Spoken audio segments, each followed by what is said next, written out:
Good afternoon, Sando Sentries, and welcome to episode 400 of Roll for Sandwich, the series where I let fate decide my lunch. Let's go! In honor of episode 400, we're going to be doing something a little bit different today in what I have dubbed the Dagwood Challenge. The way that this is going to work is instead of following our normal procedure of rolling for bread and then main and then cheese, etc., we are going to start by rolling for one slice of bread and then rolling to see what we roll for next. This will go on potentially indefinitely until we've rolled bread at least 3 times. A couple additional special rules for this episode. Bread and roughage rolls will only be for one slice of bread or type of roughage, respectively. The sandwich must, at minimum, have 3 slices of bread, and we must end with a slice of bread. All right, nothing left to it but to do it. Let's roll for our first slice of bread. 5, bagel. I have the bottom half of an everything bagel to start out our Tower-O sandwich. All right, and next we're rolling for sauce. All right, let's see what sauce we get. 12, Tari Tropical Kick. Well, I know that a certain contingent of people will be very happy that we are adding sauce directly on top of our bottom slice of bread. That is something that I get asked to do all the time. And now we're going to be rolling for cheese. All right, here's the first cheese roll of our Dagwood. 1, cottage cheese. Well, I can't really think of a less structurally beneficial cheese to add to this towering sandwich, so sure, why not? Let's start with a base of cottage cheese. Next, let's roll for main. All right, rolling for a main. 7, pastrami. The first main on our Dagwood was the first main on the first ever Roll for Sandwich, so it's a fitting tribute. Let's see what we'll roll for next. 6, sauce. All right, time to add another sauce. 3, spicy ketchup. This is ketchup mixed with a cayenne-based hot sauce from Heckler Hot Sauce. It's like a sauce specifically engineered to be my foil.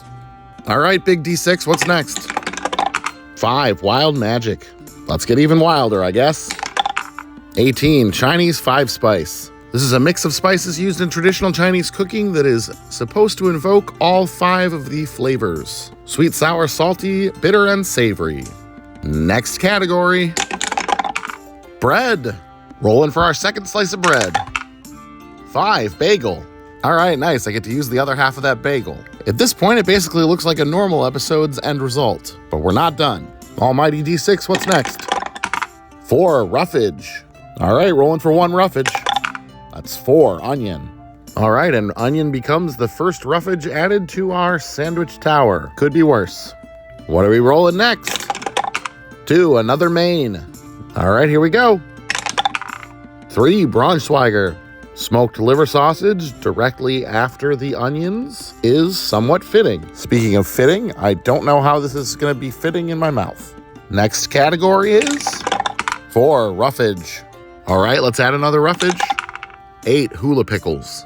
This may be an obvious statement, but there is a lot going on with this sandwich. We're now adding sweet and spicy pickles that are marinated with pineapples and jalapenos. This is getting out of hand, I think. All right, let's roll that third bread slice and put this to bed. Or we could roll another main, sure. What other main do we need here? 10, salami.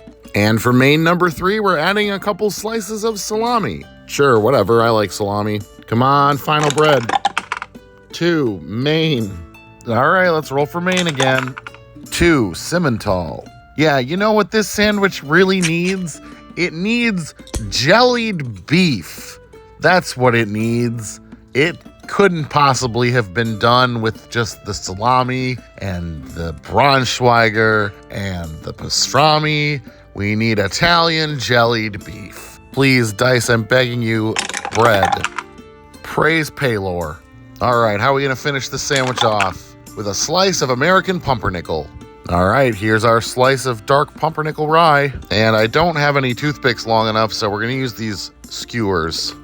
Let's get this monster cut in half. Oh boy. And let's take a look at that cross section. That is something. On one hand, this is a monster. On the other hand, it's way less bad than it could have been. We could have hit wild magic like 7 times in a row. I have no idea how I'm going to eat this. Just gonna go for it, I guess. Here we go. Let's taste it. Somehow.